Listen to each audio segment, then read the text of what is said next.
Hello and welcome to the channel. Yet again we are together. Yet again we will be talking about technical aspects of shipping, ship design, ship construction and modeling. One of the discussions that we have been having off and on this channel is that why are people always building exactly the same bloody ships time and again? Victory inevitable. Is there anyone who hasn't built a victory model? Of course, the completely fictitious Santa Maria. Lately, I see fewer models of Golden Hind. I'm astonished. She's equally fictitious. We don't know anything about her. So why are people not building her lately? I don't know. And of course, the Constitution. But the truth of the matter is we do have historical data for infinitely greater variety of ships.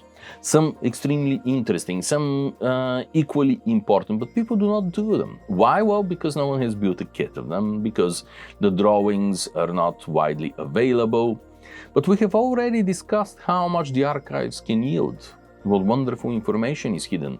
The British archives may be among the easiest to work because of the language, but there are others. The Danish archives have fantastic ship drafts collection, etc., etc. There are many sources for these. So, for the sake of the argument, let's say that you have found a vessel that you want to build.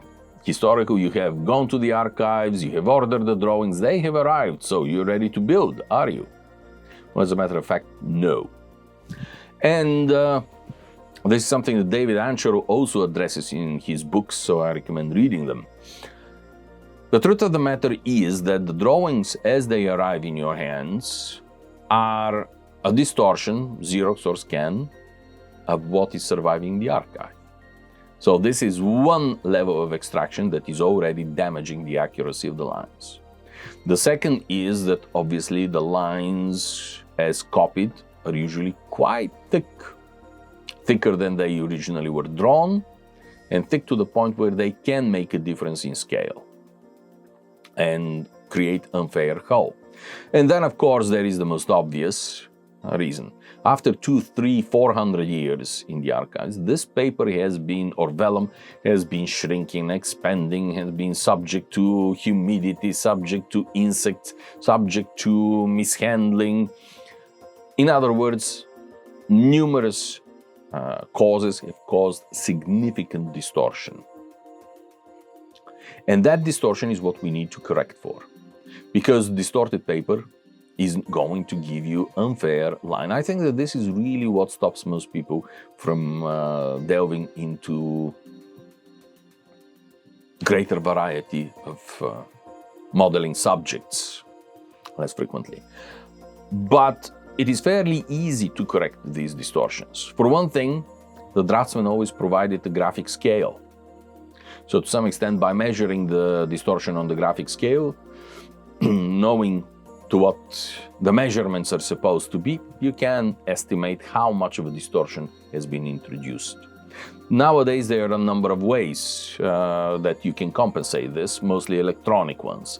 There are a few of us old curmudgeons who actually like to do it with battens, with ducks, with paper, preferably on mylar, and eventually with ink on mylar. But you don't have to. Probably the majority of people will choose a CAD-related program.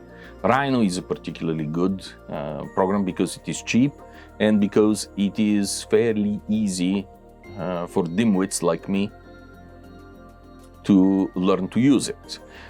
Oli, for example, uses AutoCAD, but then she's an engineer by profession, so she is the grand mistress of the software.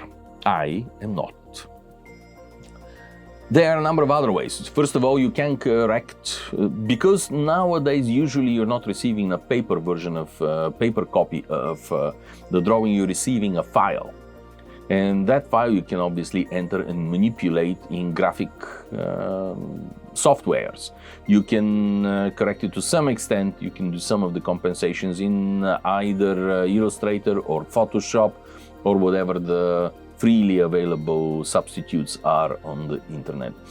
Then that file can be entered into a CAD package where you can redraw the lines. You can do it in two ways. You can do it in the traditional ways. You essentially enter the image into the background of your screen. Here examples you will see on the screen. Then you trace with your cursor the lines as they're drawn on the vessel. Then there are numerous tools that will allow you to analyze whether they're fair, whether they're not fair, where the problems arise with these. By transferring them towards the body plan, essentially you are using, from the three views, you are using projections that are mutually intersectional and that have to match each other. With the help of these projections, with tracking the points in the different locations, you are able to create a fair draft. Once you have created the fair draft and corrected the distortion, is it going to be a perfect match for the original ship? Probably it is historically close enough. Let's not forget that the ultimate shape of the vessel is designed by the fellow with the axe who is cutting the timber. This is something that Fred Hocker, the great maritime archaeologist, taught me when I was his student more years ago than either of us would care to admit. And, you know, how close is it to what the designer intended? God alone knows. Maybe it was Friday, maybe he was in a hurry to go to the pub. Maybe in the morning the wife scolded him, threw a skillet at his head, or something along these lines, so he was in a foul mood the whole day. This means that he's going to produce slightly different offset than what is really intended by the mold. That is to say that your interpretation is likely to be close enough to what the original ship was looking like. And it is opening an immense window of opportunities of truly unique and interesting ships that were just as important as the Bloody Victory or Constitution or any of the other favorites of the hobby. So by all means, venture forth, look into the study, fair the lines, redo them. The CAD programs after that are going to allow you to cut as many sections to create bulkheads as frequently as you want them to without really much additional work.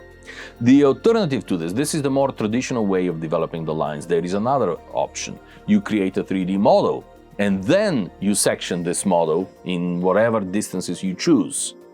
That is also a possibility, and I have no doubt that many of the viewers of this channel are infinitely more skilled with modern softwares than I ever will be or ever will choose to be. So thank you ever so much for listening to me preaching and prating away. Thank you so much for your support. Thank you so much for your encouragement. Thank you so much for your sponsorship. It does mean a very great deal to me. Thank you, and I hope to see you soon again.